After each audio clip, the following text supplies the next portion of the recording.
Vyspal si sa? Ahoj. Počúvaj, vieš čo, so spánkom som teraz taký, že... Ahoj. Že mohli sme hrať neskôr. Kam ideme? Hrad Checklist sa to volá. Hrad Checklist. Checklist Bernola, ty kokso. Aha, počuj, o tom som že v živote nepočul. Je super, tak budeš na novom mieste. Checklist je super. Už teraz sa mi tam páči.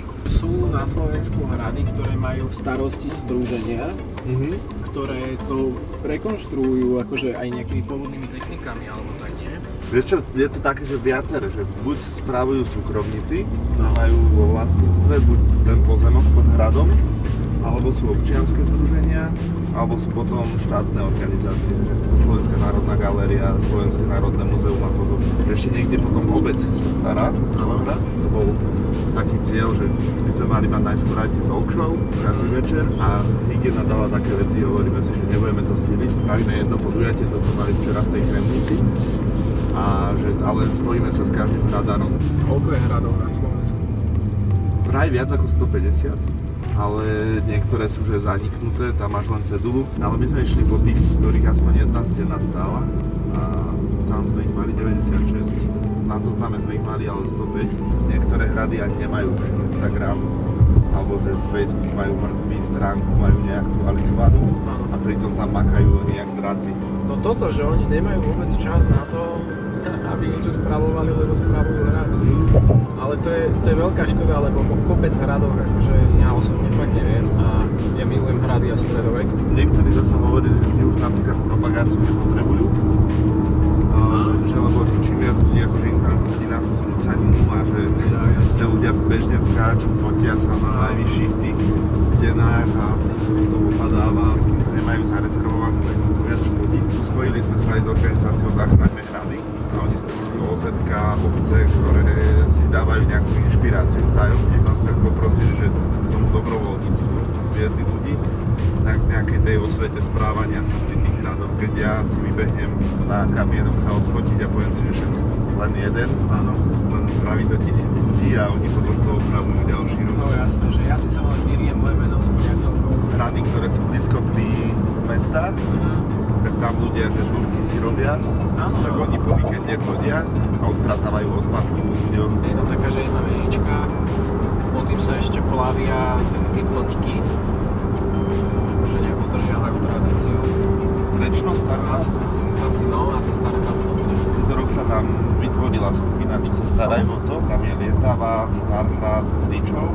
Tí hradári tak postupne vychádzajú, že on príde si na jeden hrad na návštevu, zrazu sa mu to zapáči, vidí tam tú organizáciu, sem tam príde na brigádku, potom po tej brigádke príde častejšie, stane sa členom a potom si postupne povie, že by som mohol byť ten, že už mám ten skill a podobne a mám nejakú komunitu ľudí, ktorých by som vedel nalákať, takže takto sa k tomu dostane. Na Lietave ten je, že on mal svoju rokovú kapelu a chceli pre hrad Lietavu spraviť koncert benefičný a že tie peniaze, čo sa vyzbierajú, dajú proste tým ľuďom, aby sa starali o hrad.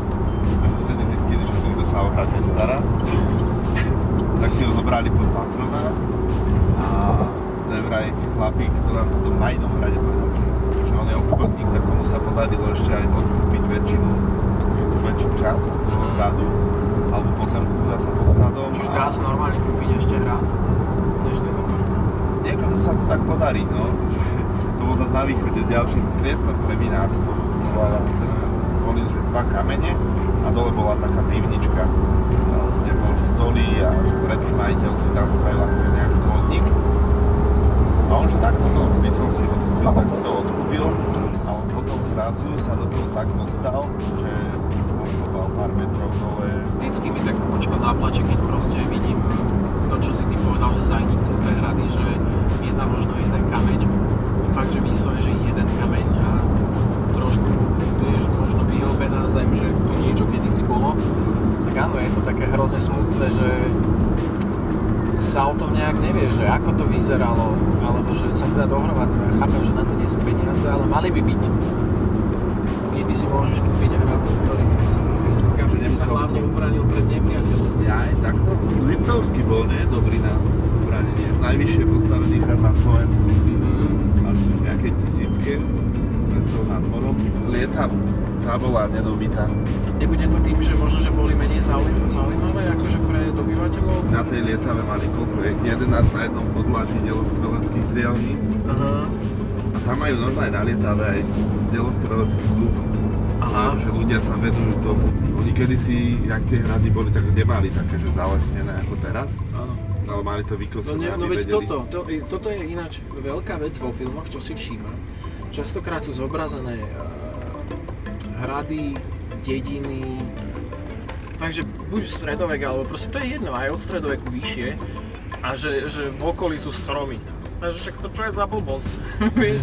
Lebo však oni to všetko vyklčovali, tam podľa mňa v okolí hradu nebolo už nikdy nič, lebo to všetko proste využili na to, na stavbu, na opravu, na pálenie, že vieš, oni nejak nerozmýšľali podľa mňa v týchto dlhodobých. Ako sa oni vlastne rozhodnú, že do akej doby oni idú rekonštruovať hrad? Lebo však tie hrady sa menili, v každom období vyzerali ináč. Oni sú pod pamiatkovým úradom všetci. Áno. Čiže oni nemôžu spraviť nič po svojom. Oni dajú projektovú nejakú dokumentáciu na rok a oni im povedia, že toto môžete, toto nemôžete, toto takto, toto možno v budúcnosti a podľa toho sa riadia. Musia to nejako aj nájsť, že oni chodia do archívov. Niekto to nám hovoril, že úplne by sa mi tu zišiel maďarský hovoriaci človek, ktorý je do toho zapálený. Čo ja, to som ti teraz bol ináč v depozitári Slovenského národného múzea. To je miesto, odkiaľ sa rozdeľujú všetky veci do múzeí. Čiže všetko tam bolo zabalené v krabiciach, moc som toho nevidel, ale videl som proste reálne veci, čo nosili ľudia v 18. 19. storočí. Vieš, že koroje a všetky tieto záležitosti proste to je úžasné, dokonca tam boli staré tehly, vieš, s puncom, proste všetko opuncované a tak ďalej, že tam naozaj, že skladujú, že všetko. A tam presne chodia ľudia, či už kostýmeri, rekvizitári, blablabla, stavba, sa pozrieť na tie veci, nafotiť si to, pomerať si to a tak ďalej, aby to vedeli zreprodukovať potom, vieš, do filmu. Títo ľudia, čo sa venujú, vieš, nejakým takýmto rekonštrukciám, tam určite chodia, lebo tam podľa mňa nájdeš aj nejaké buď staré malby, fotky, alebo niečo na tento štýl. Košice majú úplne iný prípad, že oni, ten hrad nikdy nebol dostávaný, Áno. tak oni zakonzervovali tie múry, ktoré tam sú. Čiže vidíš akože... Počkaj, niekde to práva asi. Hej. Sorry, to nemyslím. V pohode zvykli si ľudia pri mne, že sa to stávalo. Vieš čo, tak to by si zvykli asi aj pri mne. Dobre, proto funguje, to je o tom. A on hovorí, že pre neho akože dôležité nie je, že teraz vystáva tam ten hrad, ale spraví tam tú kultúru a tú osvetu. Áno, počkaj, tam sa dostaneme? Áno, áno. Ako normálne? Tam Hej. nejaká rampa. Tá rampa, ono je to tam bokom. Pozri, senzory fungujú. Počkaj, všetko tu funguje, to je neuveriteľné. Trošku ma hnevá, že keď zasvieti slnko, tak ten displej brutálne osvietený. To napríklad v Korze by sa mi nestalo. Počkaj, ale tu je, pozri sa, je niečo hlboké. No. Tuto oni, keď robia tie archeologické výskumy, No. tak to vždy tak, že kúsok po kúsku odkopávajú a robia tie sondy a... Ja chcem ísť dole. To sa nedostaneme, čo? To bola nejaká pivnička. Možno bude zaujímavé naozaj že sledovať o pár rokov, keď sa do toho pustia, že podľa mňa budú chcieť aj sprístupniť ten výhľad. Zatiaľ majú to svoje odkladanie náradia. Ako hodnotíš veľkosť tohto hradu? Uvidíme, čo oni nakoniec objavia v tomto občianskom združení. To je ako občianske združenie, vieš? Hrad checklist väčšinou majú tak, že Spravíme tomu názvu. Čím si sa stretol, za akým, že najmenším hradom? Na východe, že len takto jedna veľká vymurovaná stena a to bol hrad Kazimír a ten v podstate, ak sa niekto nezačne starať, tak do pár rokov ho nemáme. Veľakrát aj hovoril, že keď už tie hrady boli zničené, tak zrazu oni tí hradári idú po dedine a vidia, že aha, tuto je z hradných múrov spravený domček a podobne. Aj o tomto sú hrady, že moc toho nevidíte. Ale potom môžeš pozrieť výhľad, že napríklad sme tu stretli, keď sme tu boli nejakú rodinku, tak ráno si sem vyšli, Áno. tak sadli, dali si nejaký hotdog. No lebo však hrady hlavne mali akože takú tú ochrannú funkciu, nie? Primárne. Ako ktoré? Niektoré mali, že mnoho hradov malo správcovské, že to boli tie sídla, kde zbierali archívy a podobne. Niektoré mali ako tie letné sídla a že tá obrana bola len jedna z viacerých funkcií. Na jednom hrade, neviem teraz, kde nám spomínali, že Tam ešte robili dohody o tých manželstvách a tam boli tie siene a už sa dohadovali, že kto s kým, aké územie bude mať, také taktické miesta boli. Takže mali v kalendári zapísané, že v piatok ideme do manželského hradu, potom si ideme uložiť peniaze do peňažného hradu. Hej, len im to netrvalo tých 20 minút ako nám z toho Asi bratislavského, že ten bratislavský je vidieť, že? Hej, tam vzadu. Aha. A to je 20 minút po hrade, hej, len im to teda trvalo. Možno, že toto bol taký ten signalizačný hrad, ako to bolo v Pánovi Pánovi prsteňov. hej, že Gondor Tu volal bol o pomoc. Rohan, tam je Gondor. Tu by možno aj sedelo vzdialenosťou. Poďme úplne na začiatok, že čo vás k tomu viedlo. Ja som mal hrady od mala rád a potom s kamošom, keď sme založili OZ-ko, sme si povedali, hovorím, že to by bola taká výzva, že prejsť hrady na Slovensku, že západ mám pochodený, ale na východe som nebol skoro na ničom, že možno Spíš a Ľubovňa. Takže poďme to prechodiť za jeden školský rok. No ale to sme chodili dvaja, nič sme nepriniesli, na tých hradoch sme sa na nikoho nekontaktovali a nezdržali sa. A potom jedno to leto nám tam tak nápadlo, že poďme spraviť, teda, že ešte raz to prejdeme, ale podmienka je, že budeme mať tím a niečo prinesieme a budeme sa kontaktovať s hradármi. A teda žiaľ kamoš už ostal pri tej svojej téme, že už nie je s nami, ale pridali sa ľudia. Sponzori na prvý rok sa nejak nehrnú, aby podporili len peknú myšlienku. Sponzori, však hrnte sa. Pozrite sa, chalani to robia proste dobre, profesionálne, s tímom, objavujú veci, ktoré sú že parádne. Však trošku tej kultúre, ako prineste história, kultúra, máme to tu bohaté. No a tým, jak rozpočet bol nižší, tak sme spávali, že kade tade. A takto sa ľudia o nás starali, že za celých tých 32 dní sme dali asi 40 eur do ubytovania. A to ukázalo práve zasa tú silu tých ľudí, že skauti v Detve, Salesiáni v Košiciach, reholné sestry nás ubytovávali, kamoška, čo má Laz, taký domček na Lazoch. A fakt, že každé to miesto bolo iné. Niekde tam tí ľudia boli s nami, niekde neboli s nami, že niekde nám navarili, niekde povedali, že tuto sa chodite nájsť, kolegyni bývalej, že dojdite, ja mám bazén, sa okúpete chalani. A zrovna bol jej manžel doma, zabiehala v ten deň kovackú dielňu, tak aj to srdiečko, čo máme tam na aute, on nám ho takto hneď podal, že to som pre vás vyrobil, že aby vás prevádzalo. A chalani normálne si to skúsili a vyrobili si taký háčik, takže rôzne zážitky boli vďaka tomu. To je brutálne milé. A oplatí sa spraviť si tak výlet a kontaktovať sa a stretávať. A ten networking, to je také naše hlavné, čo v tomto chceme robiť. Takže dobrí ľudia ešte nevymreli a ďakujeme im všetkým za to, že ste ich ubytovali, nakrmili a tak ďalej. Takže nie je to len o hradoch. Je to o ľuďoch. Aj hrady sú o ľuďoch. Hrady, ktoré nie sú o ľuďoch, tak postupne nám zanikajú.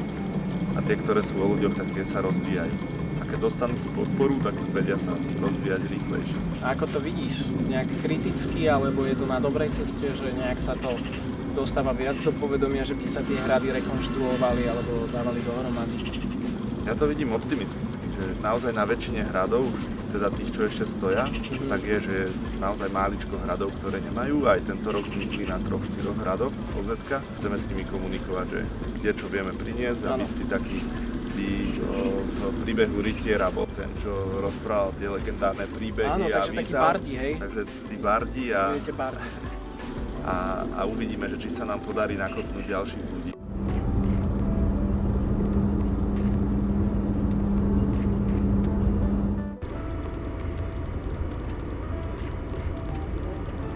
To je jedno vlastne. Doma disoval do roka, lízal pisoár, nepýtaj sa tisomár, ja ťa neprevýchovám. Nachádzame sa, priatelia, pred MAH Opel, kde predávajú, servisujú vozidlá. Chcem ti darovať kľúčiky zasa, že my sme behali po hradoch, uvidíme, koľko ich ty nabeháš, tak nech sa ti jazdí tak fajne ako nám. A chceme ti poďakovať, že si s nami strávil čas na čeklice a že si nás teda povozil aj ty. Konečne som si vyskúšal auto z iného kresla ako predtým a držíme ti palce, vďaka. Ja držím palce vám, nech sa vám darí a robte to aj naďalej, lebo je to super. Vieš, že treba ukázať tie krásy Slovenska. Máš nejaký ďalší plán, čo ešte ukážeš? Budeme ukazovať ďalej hrady, ale práve ich aktivitu, ich súčasnosť a to, ako tí ľudia tam na tom makajú. Takže my budeme tí trubači, kanoši a pre nich ako pre hradných pánov chceme vymyslieť niečo, aby ľudia sa tiež do týchto miest zamilovali. Tak ja by som bol rád vašim šaškom, že keby ma zoberete aspoň na jeden hrad potom, vieš, tak, že na výlet, tak budem rád. Dohodnuté, potom ale šoferujem ja. V poriadku, plačne. Dobre, ďakujeme. Tak sa, ďakujem ti ešte raz. Čaute a sledujte ich. A sledujte Veľmi jeho. dôležité. Ne, až tak netreba. Ďakujem.